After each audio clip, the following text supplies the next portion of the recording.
welcome everyone to episode 3 of the Neighborhood series. I am delighted to be back here again with two legends focusing on Laguna Ridge this evening. It has been wonderful to see all of your comments and how much you've all been enjoying this series. I know this has been really, really eye-opening for me.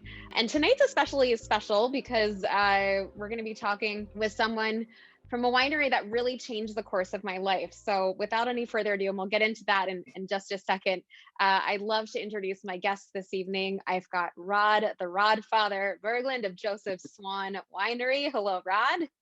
Hi. We're gonna have to dive into that nickname, by the way. And then also Tom Fredericks of Trenton Vineyard. Hi, Tom. Good afternoon, everyone. I love that I have both of you here. This is going to be really a wonderful conversation.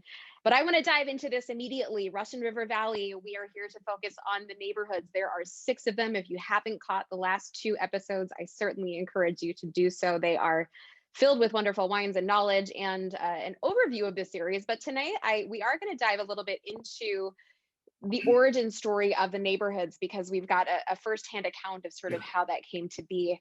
But first thoughts on Russian River Valley, which is what I've been asking everyone.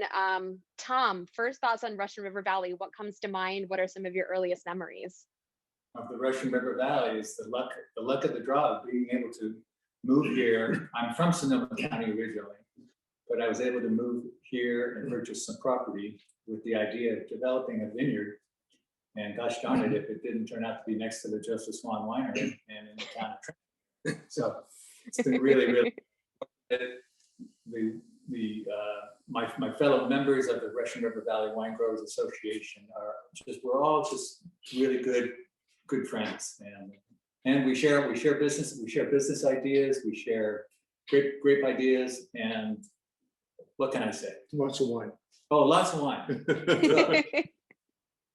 Yeah, I asked you guys yesterday when we were doing our little rehearsal how you know each other, and you're basically like, we're neighbors. We see each other every day. Like, what a stupid question.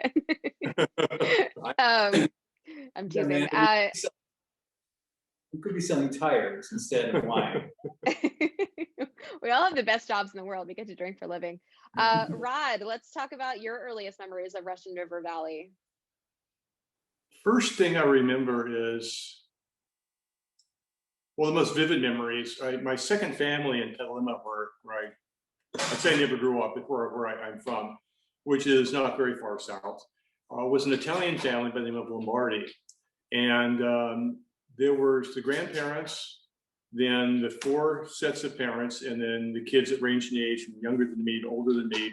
But literally, it was my second family. That's where I basically learned to cook from my best friend's mom. She was the one girl in the family, which was an amazing homegrown chef.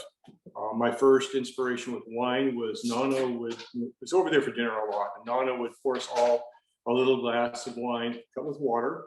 And he may have never said this, but the way I remember it is just 2 rules. 1, you ate your vegetables, and 2, you drank your wine. Everything else is negotiable. I didn't have that rule. Mine had really aged that way because my family was poor farm family from Idaho. My dad was career Air Force, and wine wasn't unknown, but it wasn't a regular part of the culture. But one of the cousins, his parents had a little cabin up in Rio Nido, which is in the Russian River Valley, just west of Corbell. And they also had a little grocery market on the way. And I'd get to go up there a lot with them, especially in the winter when no one used the summer cabins. They'd stop at the grocery store, fill up with provisions. We'd go up and hang out at the cabin, run around the hills, bicycle down to Guerneville. Just had a great time. But we'd always traverse Katahdin and then come up through Sebastopol. And it was alien territory for me. Growing up in cow and chicken country and going to fruit trees and other stuff was just amazing. It was like I was getting to go to another part of the world. It was only a short distance away. So it had a very fond memories of that, and how special and unique the farming communities here actually were, plus the redwoods, the river, and everything else we prize so much now. The growing up stories that I hear from California vintners are always the best, and in complete opposition to the way that I grew up, which I always appreciate. We did not have wine at the table, nor was I allowed to drink it if we did.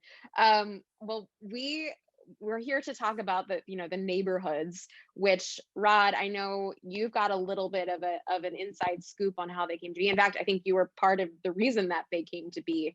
So since we haven't really taken a deep dive in the origin story of the neighborhoods, we just covered the surface level, I'd love for you to just talk a little bit about the neighborhood concept and how that came to be and why that came to be, because there's a great story, I think, attached to how it grew out of necessity. Well, actually, two parallel paths. One of them was back before the Russian River Valley Winegrowers existed. The other major AVAs in the county had organizations. And one year, the Wine Institute, which is a big California organization, was sponsoring a group of masters of wine from Europe, mostly from the UK, to come over, and they toured them around California, and almost everywhere they went, they had a set program in each place, and they could showcase what they're doing, but there really wasn't anything in the Russian River Valley, and I was asked to help put together, or actually, I think I ended up doing it myself pretty much, a tasting of Russian River Valley Pinot Noir, because that's what the Wine Institute thought we should show, to differentiate from Napa, Cabernet, and other places they'd been. But I'd spent a lot of time in Burgundy, and I knew some of these people, and I knew they had this old world way of thinking. Appellations based on soils and other things that were very distinct. Some have been, not in name or practice, recognized for centuries as being unique places. We were young. We have more soil types in all of France. We have very diverse topography. We had a wild west of grape growers growing everything everywhere because the highest and best use of the land hadn't been decided yet. So there were Pinot Noir vineyards where they were scattered around the Russian River Valley. I thought, how do you explain that? You look at a map and it's just this seemingly large area that has nothing in common, although there is a lot in common. It's mostly the fog that flows in through a gap in the Petaluma Hills, that most of the coastal hills are high, and there's a gap that allows it to fog through, called the Petaluma Wind Gap, which is what our biggest climatic factor is in the Russian River Valley as a whole. But the further away you get from the gap and the further north, the less fog influence and the faster it burns off. It's time and distance. And as it pulls back towards the coast, some areas like our little ridge will remain soaked in fog until late in the morning, some mornings, when a mile away it's in sunshine. So I knew there were differences, and some places had already historical place names. The Santa Rosa Plain has been on the map since the mid-1800s. Green Valley, which is actually a AVA, was a name. The Middle Reach was the area on the Russian River where it flowed from Mendocino down to Healdsburg, made a right-hand turn and went towards the ocean, and that was called Middle Reach. Those are all historical place names. Laguna Ridge didn't have one as part of a larger Spanish land grant called El Molino or Los Molinos, but it was too big to define where we were. And I actually had a friend who's a home winemaker who labeled wine he made from a little vineyard up the road with those two words, if you can see them. And in 1991, I borrowed it from him with his permission, Laguna Ridge, and we thought it explained exactly what this area was. So I divided up the Russian River Valley on a map into just big circles on the map with the names. So these people who are used to Burgundy in the hierarchy from village to Ladie or named vineyards to Premier Cru to Grand Cru going up, understood that places in proximity to each other often had a relationship. And it was just a talking point about how different areas ripen at different times, the farming be slightly different. So there are areas of influence. But areas of influence was sort of cumbersome. So I said, let's just call them neighborhoods. They're like neighborhoods in Manhattan or something. They're areas you walk down the street and suddenly it's still New York and Manhattan, but you realize that things are just different there. The name kind of stuck at the time, and several of these people took it back, and I started seeing maps being posted about how the Russian River Valley was going to be sub-appellated, as they called it. I said, no, that was never it. It was just a way of giving a visual so you understand as you're traveling around that there are differences based on climate and sometimes soils. They may not be huge differences, but they're different enough to make grape growing and winemaking very different. Jump forward a little bit, the Russian Valley Winegrowers was formed, and we formed a group of winemakers who would get together regularly to taste Russian River Valley Pinot Noirs blind, often with some ringers from other places. And our goal was to come up with a set of descriptors that defined Russian River Valley vis-a-vis Santa Barbara, parts of the Central Coast, Carneros. It was modeled somewhat on the Carneros Quality Alliance that did this with their Pinot Noir. And they came up with the most amazing spirograph thing showing where Carneros fit based on aroma descriptors vis-a-vis other California appellations. And it was just, I thought, a work of genius, but we had difficulty doing that. Too many of our vineyards were young, they were widely scattered. There was a wide range of winemaking styles, from if it's not Syrah, it's not Pinot Noir, to if it's not green tea, it's not Pinot Noir. So there were stylistic interpretations combined with all of that. So we did a lot of work, and Greg LaFollette, who was in an earlier podcast, was basically a research scientist out of knowledge department in Davis. He did a lot of work with research stuff, so he was able to put things together and try to make sense of it. But this sort of went away after a while because we couldn't come up with anything really, really definitive, and decided to give another shot after the vineyards got a little bit older and there were more data points. And we had realized from those first tastings that one winemaker, Dan Goldfield of Dutton Goldfield, who's been making wine around here a long time, an avid bicyclist, every time a wine served him blind from Green Valley, he would nail it. And it kind of irritated other people because we weren't that good. And one winemaker in particular got very upset with him because he said, "How do you know, Dan?" He says, "Because it's got blueberries." Something he was particularly sensitive to, and it was always there. If you went back to it, you could see what he was talking about. Well, one day Dan was off on a marketing trip, not at the tasting, and the winemaker was always giving him a really hard time said, "God damn it, Dan's not here. I bet this is from Green Valley," and sure enough, some Green Valley. And that was where the light bulb started to glow, and we realized that there were differentiations. Maybe that was a better way to approach it. And they remembered how I had done the neighborhoods thing a long time ago and had me talk about why I came up with that concept. So the whole thing got morphed more into an evaluation and investigation of the neighborhoods, which turned out to be very valuable for us. But we're still looking for sensory attributes, which are kind of hard to quantify because we all describe things differently.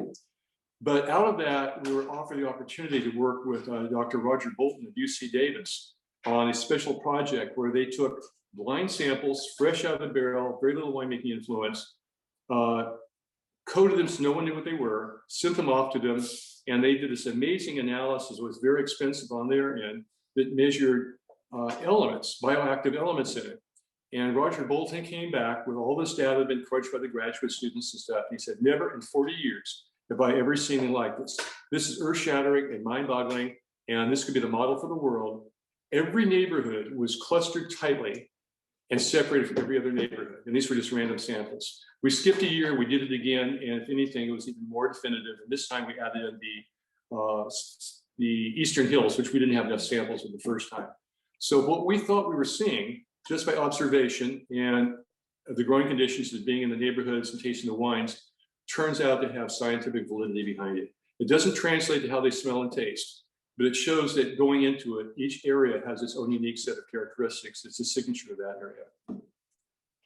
It's incredible. I mean, even just reading it, it was an incredible story to read. And then hearing your version of how those events sort of transpired and led to the concept of the neighborhoods, and then further into the scientific evaluation. I mean, it speaks to all the things that we know sort of in theory as wine professionals and sommeliers. It speaks to the validity of all of that. And so thank you so much for telling us, that very detailed and real quick caveat, gets any wrong ideas. This is not about creating a hierarchy or better or worse. We're on a journey of exploration to find out the differences and understand them. So we can always grow better grapes, make better wine. But at the end of the day, I care because they call them cork dorks, I guess. I care about that stuff. I was always a very curious kid, and I always wanted to figure out the answers. I drove adults nuts because I was always asking questions. So to me, it's incredibly fascinating. But at the end of the day, I think it just helps people have an understanding why the wine in their glass, not only because of the winemaker or whatever, but the other reasons why it can be different. And they can be equally good, they're just different expressions. And if you decide like the high acid, darker fruit, wild character of Sebastopol Hills, you're probably not going to find that in Middle Reach because that's not what the fruit produces. But if you're a fan of Rocchioli and you get a far coast or Sebastopol Hills Pinot Noir, you shouldn't shun it because it's not Rocchioli richness and cherry fruit. It's a different expression, and it deserves its place on the table as well. It's just you have to allow the fact that it's always going to be somewhat different.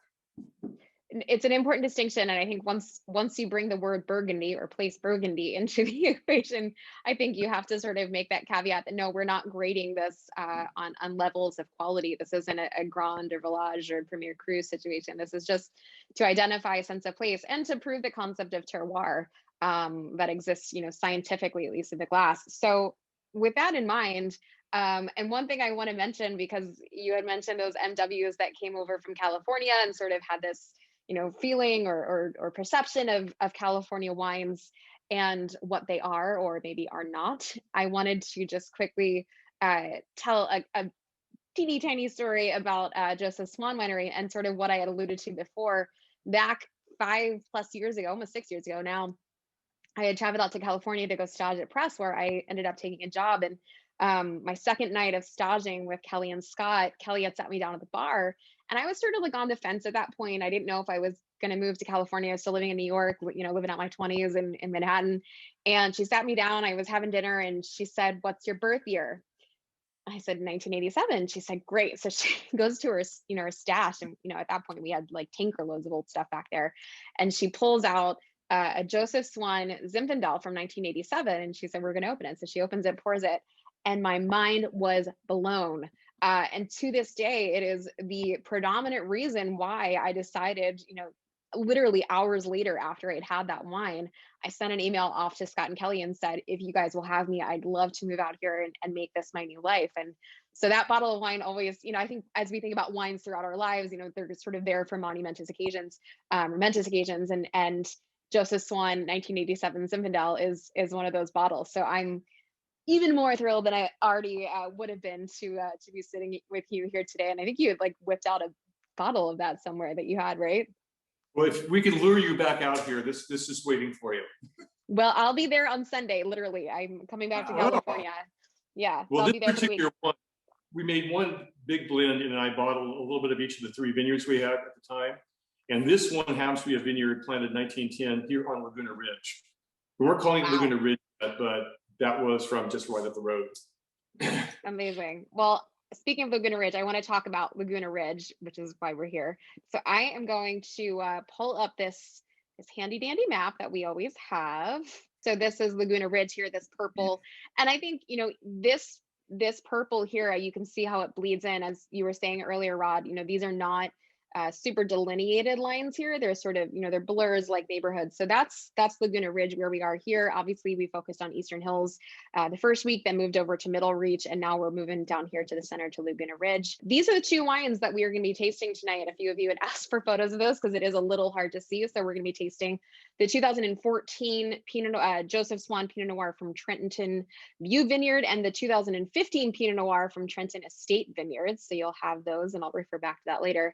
But I want to talk about Laguna Ridge. So Tom, let's talk about this place. What's the deal? Why is it different? It's got a unique microclimates. It's got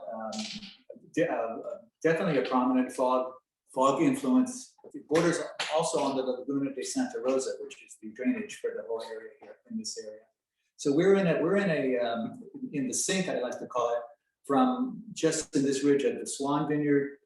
Further across the way is the Kistler Vineyard, the DNA Vineyard. These all drain through Swans into my vineyard, our vineyard. Definitely brings the colder air in the springtime, and I have to provide frost protection. And then also just has a unique the weather, the degree days. The degree days are a bit longer. Trenton View Vineyard, I've sold for 20 years now. We sold the fruit here to Rod Joseph Swan. And the Trenton View Vineyard is almost always, if not the last vineyard that gets picked. It's always one of the last ones to get picked, although it's ripe. So, yeah. Let's throw something in Laguna Ridge real quick so people understand why we're so unique. Yeah. If you notice on the map, we're bordered by the Middle Reach, Santa Rosa Plain, to the north and the east. To the west is Green Valley, and to the south is Sebastopol Hills. So in a way, we actually have elements of all of those wrapped together. But what makes us, I think, fairly unique is it's about a 10-mile long running ridge. Just to the north of us is a big hill, and on the north side, Marquess Creek cuts through and drains into the Rush River Valley. So it terminates just north of us. At the south end, the hills peter out as it gets into the town of Sebastopol and merges more with the Santa Rosa Plain. And this ridge line is not a knife edge ridge. It's not like going on the Continental Divide where you take one step and you the Pacific side, the other step the Gulf Coast. It's a little more convoluted. But we are on the west side, and on the east side is Green Valley, and the Green Valley AVA line, for better or worse, was drawn along the Highway 116. Convenient thing, and that's what TTV liked.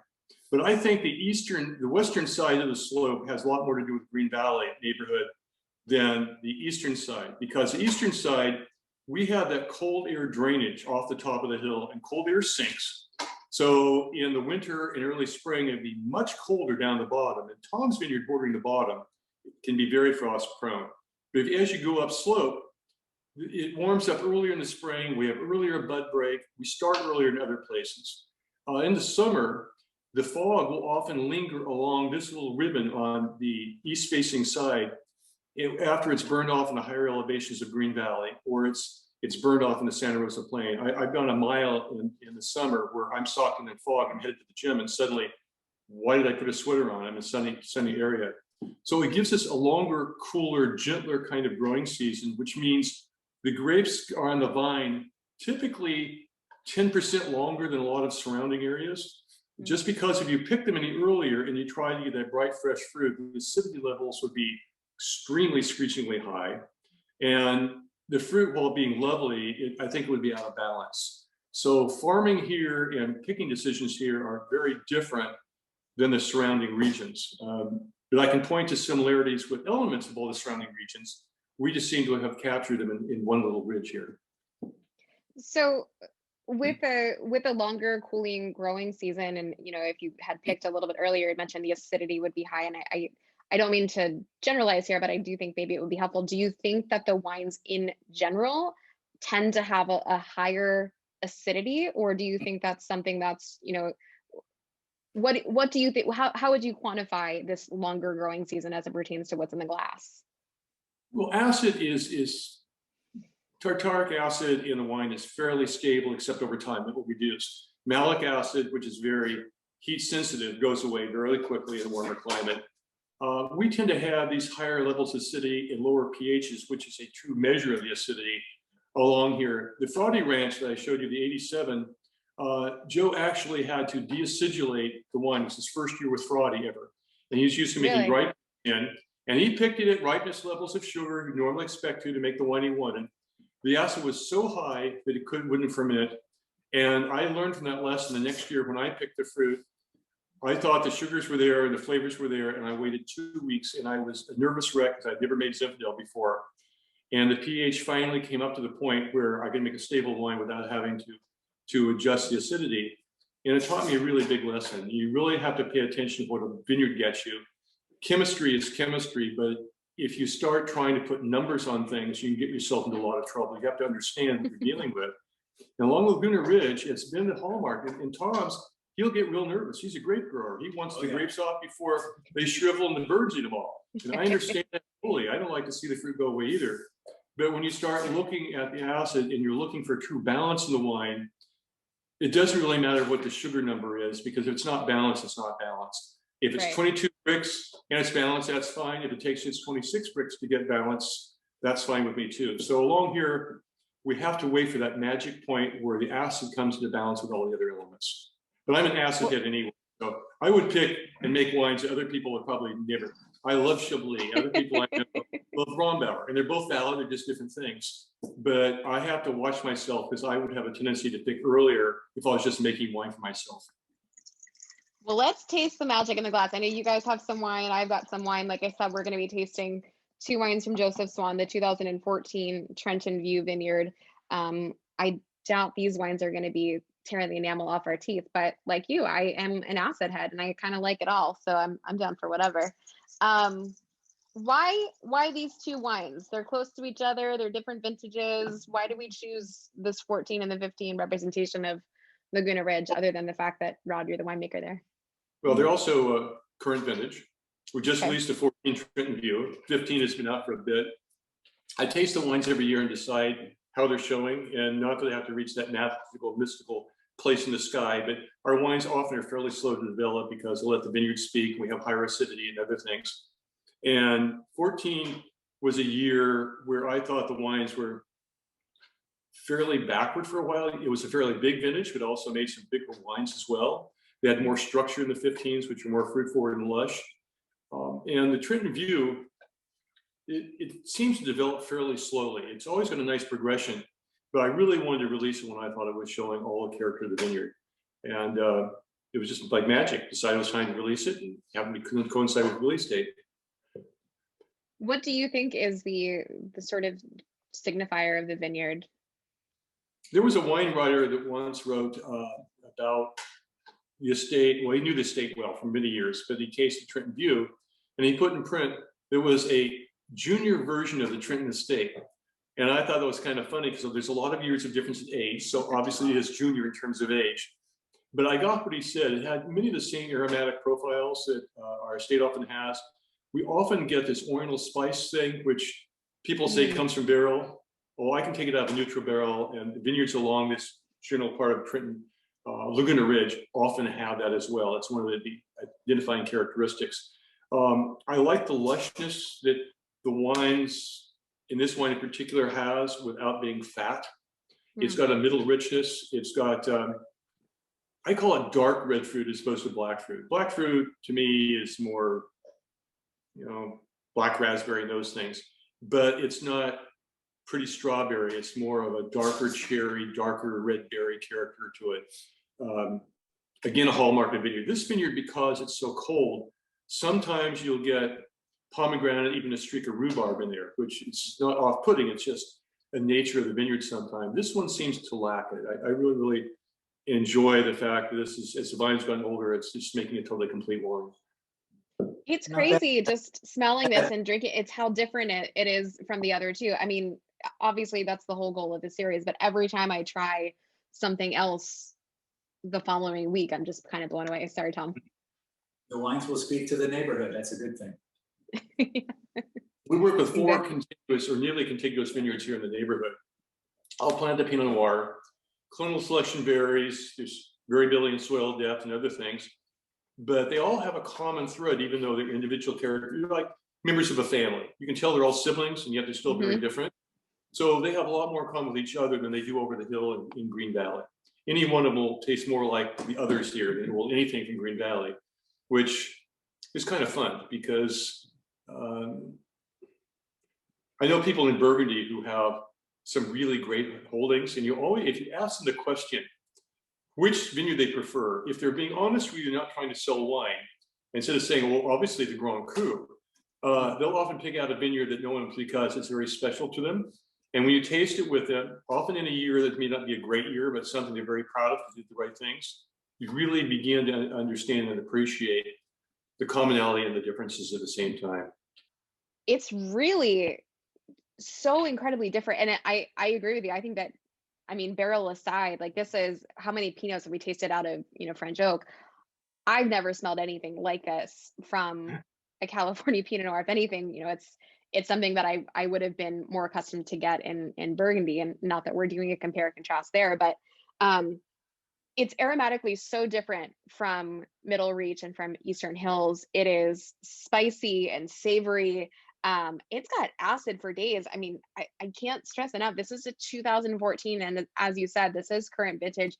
Trenton View is immediately adjacent to us. It's about a 4-acre vineyard, a lot of elevation change, and the soils change from the top, our Gold Ridge fine sandy loam, which is ancient sea bottom, which we have, to the more alluvial at the bottom, where the flood area coming up, the Santa Rosa Plain in the winters is positive things. The soils are a bit deeper, the vines are more vigorous. And all those combined with the air drainage being cooler at the bottom, typically it's about 2 weeks, first picking to last picking at the bottom. 1 year was exactly 30 days. And the fruit, the numbers on the fruit, 30 days apart, was statistically identical. It's pretty mind-boggling, but it goes to show that if you pick things as things ripen and you pay attention, you can actually get the best of it. But in winemaking, it means you have to keep all these things separate and then evaluate them later and put them together, the entire vineyard, to make a really good wine.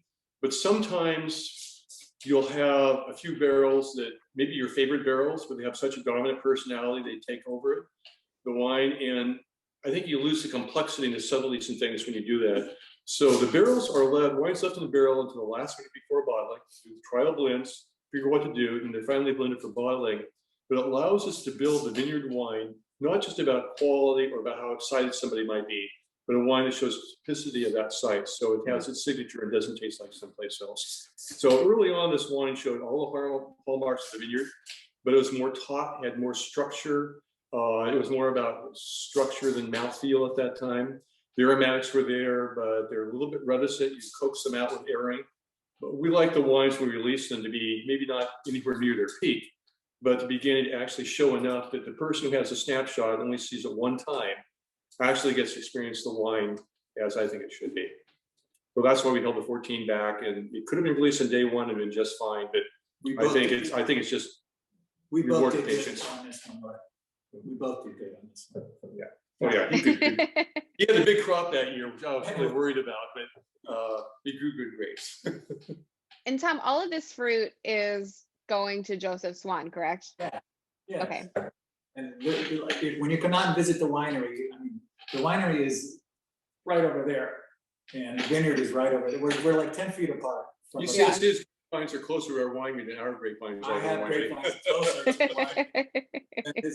The Trenton Estate Vineyard, what's the difference between Trenton Estate and Trenton View? About $40.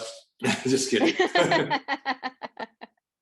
Joe Swan planted Pinot Noir here in 1999 when his friend and mentor Andre Teleshev took one look at the property and said it was a cold area, needed to plant Burgundy varieties. I think Joe originally wanted to plant Cabernet Sauvignon, and he still planted a little bit, which sometimes it's October, it's been as late as Thanksgiving that we've picked it. But Pinot Noir is obviously what was meant to be here. When Joe Swan planted it, he and Andre went and got cuttings from the UC Davis Experimental Vineyard in Napa Valley from the director at the time. And as far as we know, Joe's the only one who ever got cuttings from there. They originated in the original Paul Masson, later Martin Ray Vineyard, which later became Mount Eden, but the original, forgotten the name of the block, was the very first block planted up there. The director took them up there, like 3 vines, followed them for 3 years, made a selection, and then planted a row for experimentation. But other than Andre and Joe, no one wanted low production, tiny clustered, tiny berried Pinot Noir. It was something you didn't do. Right. But they decided it looked like a Grand Cru vineyard in Burgundy. So they took the cuttings and brought them here. And later, Francis Mahoney, who founded Carneros Creek Winery, was doing a trial with UC Davis on the heritage selections and Clonal availability in California, planted a vineyard, and they evaluated it both at Davis and over in Carneros. And every year, apparently, the Swan was at the very top in both trials. And he tagged the vines as Swan Clone. Joe didn't have any name for it, but that's where the name Swan Clone, and truly it's a selection, which I can get into another time maybe, but it's become one of the prized heritage selections. But this was the source for it for all the vineyards that have it in California, Oregon now. It may not have come from the vineyard directly, but it originated here and was spread over time. But we have very small clustered, small berried fruit. It tends to hang redder fruit, lighter color than a lot of things, but amazing aromatics. It's a complete wine. The pH and acid levels tend to be very, very good vis-a-vis other selections of Pinot Noir. Mm-hmm. And the entire vineyard is not Swan anymore. At Joe's wish before he died, when I did some replant with some Chardonnay, I put the 5 original Dijon clones, and I later added a 6th in there. Because he said if it came from Burgundy, it had to be better than what he had.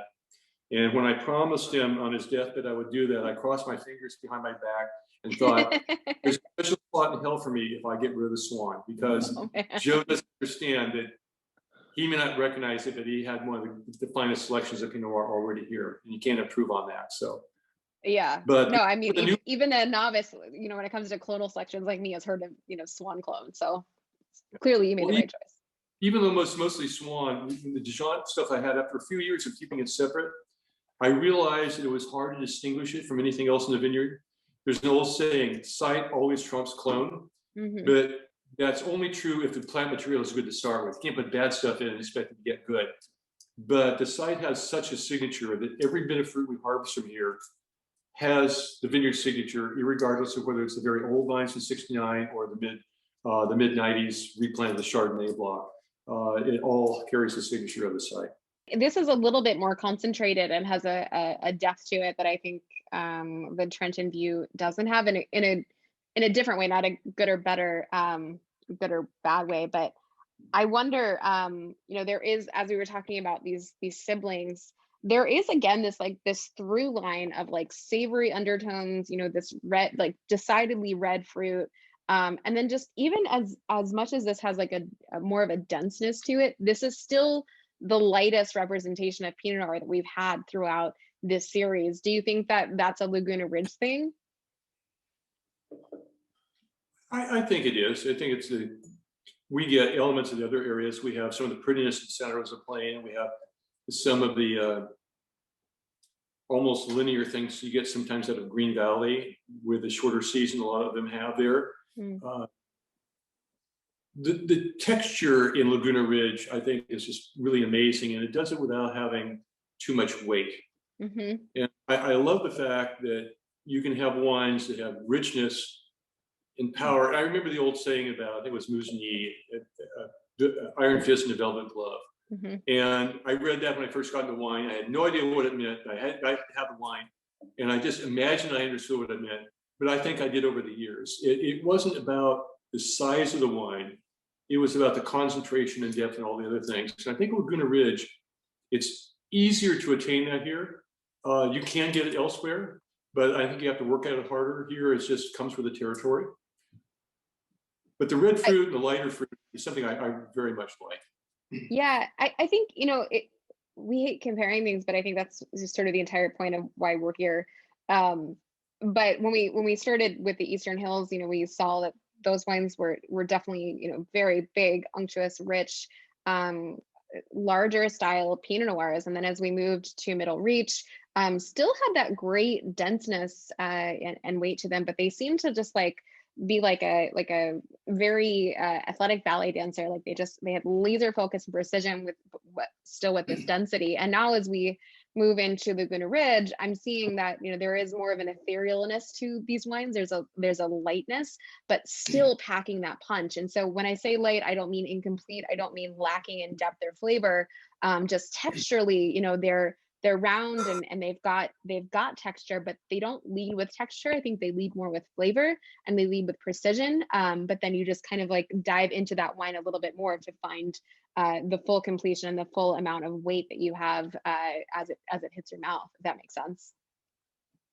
I totally agree with you. It's fascinating to work with fruit from other areas of the Russian River Valley. I try to keep the winemaking fairly similar. And the picking criteria is not based on numbers, it's based on physical condition, other factors. But if you go with a mind that they're going to be different, I think you can really appreciate that they are different. And Laguna Ridge is it's just so much easier for me than some of the other areas, maybe because I have more experience. But I think we have a bigger picking window for one thing here. You can make really wonderful wines if you want to make bigger wines. And there have been Mary Edwards and I used to talk about this a lot. And her husband used to on panels and things. And now for Rod Berglund, who unlike Mary, is Burgundian. But Mary and I talked about it. She prized color. I didn't care about color. We both appreciate each other's wines immensely. At least I appreciate her wines immensely. She and Joe were very dear friends when she was first starting out. But her wines, for the most part, came from areas other than where we are. So I think that's one reason the wine started out being a bit different. If I want to make a dark wine over here, I'd have to kind of work hard at it. I think color is fine, but to make them really dark, I'd have to work really hard at it. I don't want to work that hard as a winemaker. I'd let Mother Nature do the work for me. You want Tom to do all the work for you, right? Sorry, what was that? I said you want Tom to do all the work for you. Absolutely. He puts his wife on the bins as the mogger. It's even better. Yeah, well, I mean, they say all the work happens in the vineyard, Tom. So, I mean, anything that you want to add? We'll get you out here. We'll get you out here for Crush, Amanda. Oh man, I've done Crush. It's a labor of love, not a labor of love. You really have to want to do it, which I do. I'm always happy to learn a little something. So as we sort of conclude, I will ask you the question we've been asking everyone. And I know, Rod, you've been thinking on it. Hopefully, Tom, you have too. I don't know if you have the same answers. So if Laguna Ridge were an instrument either on its own or in a symphony, what would it be? I thought about that a lot last night. And because we have elements of all these other areas that are sort of coming together here, I don't think it would be fair to say it's a full orchestra, but I was imagining Herbie Hancock with backed up by a string quartet. Okay. I was thinking piano and strings, so that kind of like falls right in line with that. Tom?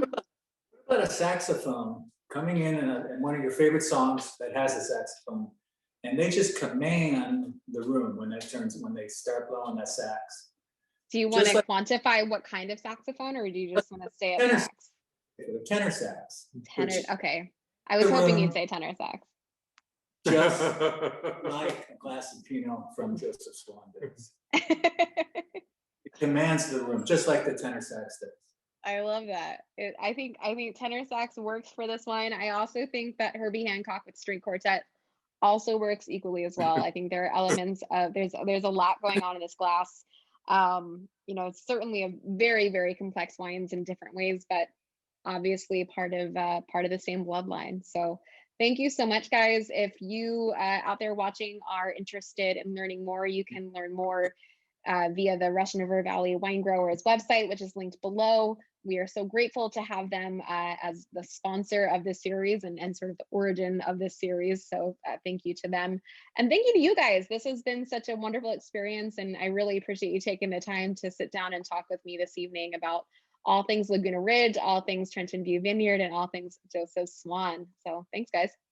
Oh, thank you. This has been wonderful. Yeah. Can we do it again next week? Also, Sure. that we're open. Swan and everyone else in the Russian River Valley, they're open right now. So yes, everyone, please go visit Wine Country. And in fact, I've been getting a lot of DMs from people that are planning their trips out there. If you need any recommendations or anything like that, please always feel free to comment or DM me. And then next week, as Tom alluded to, we will be back, unfortunately, with different faces, or I said maybe not, unfortunately, I don't know, with a different neighborhood, same time, same place, Wednesday, 4 p.m. Pacific, 7 p.m. Eastern. And I will look forward to hopefully seeing you guys next week when I'm back out in California for a minute. Kind of an unplanned trip, but I'm excited to be back for a second. Cheers. All right, cheers, guys.